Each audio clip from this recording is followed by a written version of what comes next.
Bapak Ibu, saudaraku yang terkasih, dimanapun berada, saya menyampaikan sebuah renungan yang bertemakan bersatu untuk kemajuan bersama, United for Shared Progress.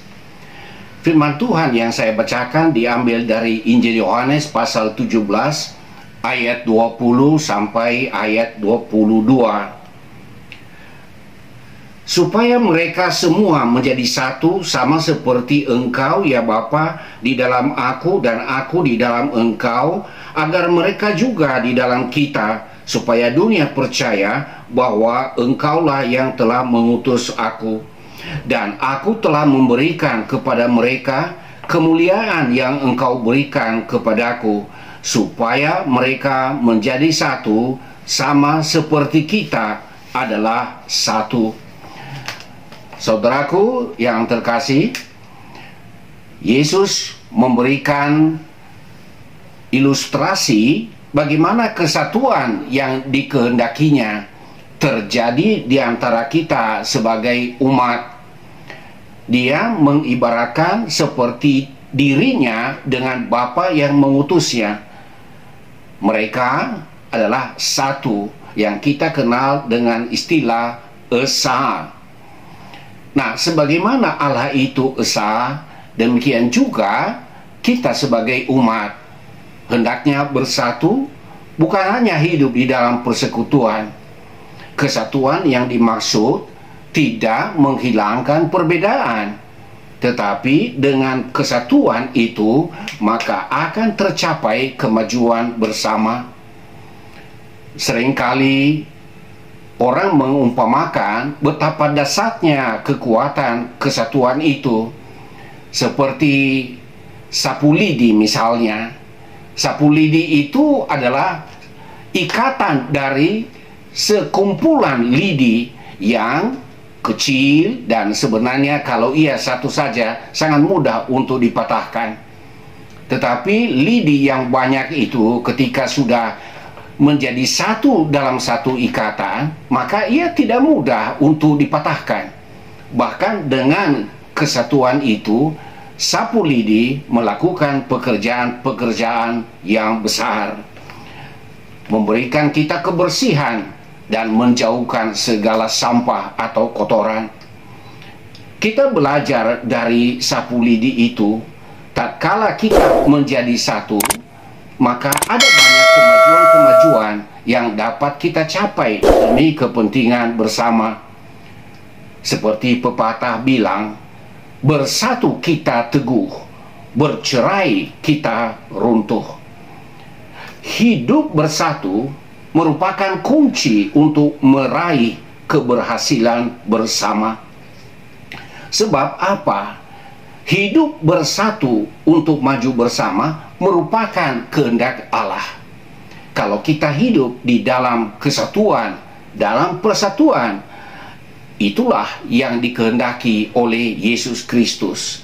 Dan dengan kita memberikan komitmen untuk hidup bersatu demi mencapai kebersamaan dan tujuan bersama, itu artinya hidup kita mau berkenan kepada Tuhan, sebab itulah yang sangat dikehendaki oleh Yesus Kristus. Hal yang kedua, bahwa dengan kita hidup bersatu itu, kita menjadi kesaksian bagi dunia. Sebagaimana Yesus tadi memberikan dirinya sebagai contoh, dan kitab Injil mencatat, sekalipun dia ada keinginan juga supaya cawan itu berlalu daripadanya, namun ia berkata, jangan kehendakku Bapa, melainkan kehendakmulah yang jadi. Ia menaklukkan kehendaknya di bawah kehendak Bapa yang mengutusnya. Ia memandang kepentingan orang banyak, kepentingan orang lain lebih utama dari kepentingan dirinya sendiri. Ia tidak tertarik pada kesatuan yang tidak berkenan kepada Allah, dan ia tidak tertarik pada perpecahan, apalagi permusuhan. Kita perhatikan bahwa ketika kelompok-kelompok masyarakat di dalam suatu negara, dalam suatu bangsa, tidak hidup di dalam persekutuan dan kesatuan, maka apa yang terjadi? Mereka menjalani kehidupannya penuh dengan konflik, saling membunuh, saling mencelakakan. Maka kondisi seperti itu sangat tidak kondusif untuk memikirkan bagaimana memajukan bangsanya, memajukan komunitasnya, karena yang ada pada mereka adalah saling bermusuhan. Hidup bersatu itu membuat kita bisa menikmati kepentingan bersama, menikmati kemajuan bersama, sebagaimana juga yang dikatakan di dalam semboyan Bhinneka Tunggal Ika. Berbeda-beda, tetapi kita menjadi satu. Satu kesatuan di dalam keberagaman. Kesatuan di antara kita itu tidak meniadakan keunikan, kekhasan. Ada kelebihan, ada kekurangan. Dan justru di dalam kelebihan dan kekurangan itu kita saling melengkapi dan saling meneguhkan.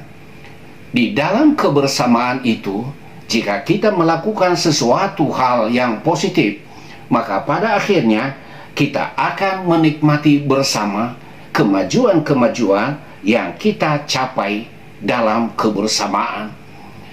Apa yang dikatakan oleh Yesus melalui firman-Nya ini sangat penting untuk kita, untuk dihayati, karena sekarang ini di berbagai tempat di bawah kolong langit ini kita mendengar melalui layar televisi, melalui media cetak, dan melalui media sosial bagaimana ada perang saudara, ada perpecahan, ada konflik, dan masing-masing orang ingin menaklukkan sesamanya, menikmati kemenangan di atas penderitaan orang lain. Saudaraku yang terkasih, Tuhan tidak menghendaki kekacauan. Yang dikehendaki Tuhan adalah kedamaian. Dan untuk mencapai kedamaian itu memang harus ada keinginan kuat, ada komitmen untuk kita bersatu mencapai kemajuan bersama. Kiranya renungan ini mendorong kita untuk lebih mengedepankan kesatuan dan kemajuan bersama. Tuhan memberkati.